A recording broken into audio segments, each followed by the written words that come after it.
Hi, my name is Oladipo Oladipo, co-founder and executive director at Tech for Dev. My name is Maya Wakuyo. I'm partner at McKinsey & Company based out of our Lagos office. My name is Chibugom Iwayawo. I currently work as a regional treasury manager for Africa and Middle East for Deal Incorporated. So my name is Onye Okonji. I am co-founder at Sycamore. Chinwe Egwim. I am an economist. I'm a C-suite executive. I am also a gender equality advocate, and I'm an author. I would say that the challenges I face Sounds so serious.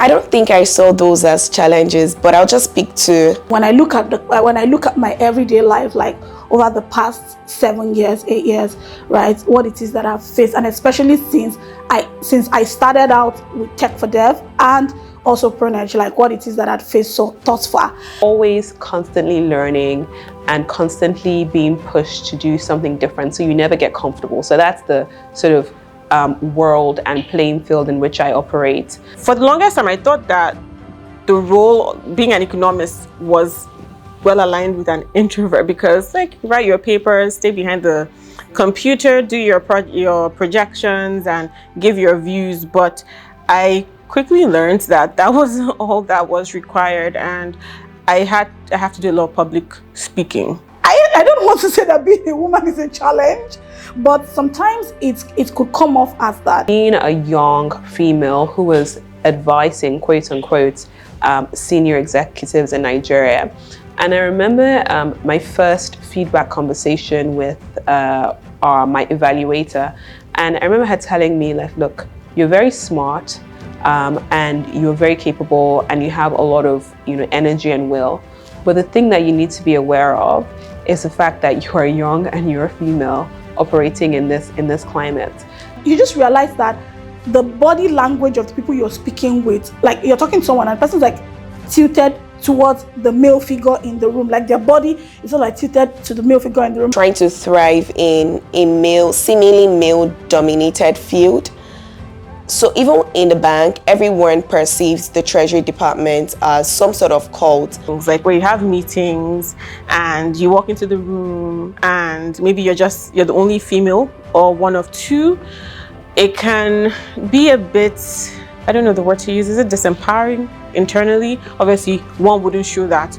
But also knowing that you have to prepare aggressively for those kind of meetings so that you actually contribute value. One of the things that I had to do very early on was think about how I present myself and how I appear and what I say to ensure that the package in which the advice was coming in did not distract from the message.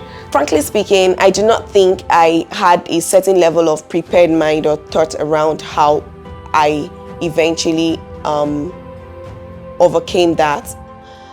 I think I just moved in maybe with a positive mindset, knowing that I had chosen this and I was going to do it. But you find out that there are a lot of people walking around with unconscious bias around, dealing with women within the workspace. And that is a great challenge because when you have super intelligent women who are smart, who know their onions, they have to sort of like operate in a workspace that is very patriarchal in thinking, right? And usually that's a lot of challenge. It's been an old boys club for a really long time, right? You find that women in corporate world feel the need to do more to express themselves, and in doing more you're burning out even faster. So overwhelm is such a challenge because you are burning out at both ends, mentally and physically. And if you're not recharging and rejuvenating yourself as quickly as you're burning out, then that would overtake you. My advice for anyone who is just starting out, regardless of whether or not you're a man or a woman, is it's always very difficult in the beginning to learn anything. And I would say put your best foot forward. You will never have a second chance to make a first impression. That's one. People are inherently lazy, so the first impression you make is always very difficult to change that. So put your best foot forward. I wouldn't say there's a particular advice that should go to women in my field, I think it would just be to women generally, regardless of the field where they find themselves. It would be raise your head high, believe in yourself, regardless of what the culture is, what the environment presents. It really starts from within and what your belief system is.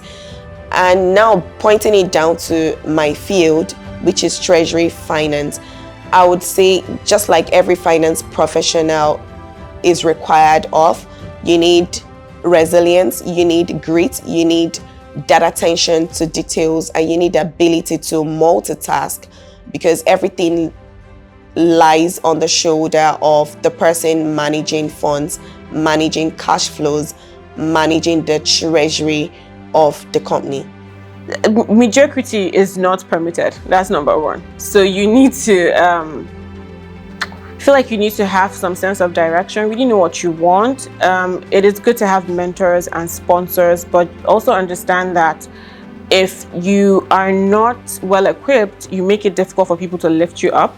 You become too heavy, and it's for whoever, the mentor or the sponsor, to lift you up. So I think just understanding that things happen in stages and phases, and I see this whole microwave style of doing things where people do 1, 2, 3 and then expect to be publicly rewarded. You are human first before you're a woman. You want to always, at every point in time, put your competence forward, your experience forward. That's the first thing that people look out for before they then start whatever unconscious bias it is that they're dealing with kicks in.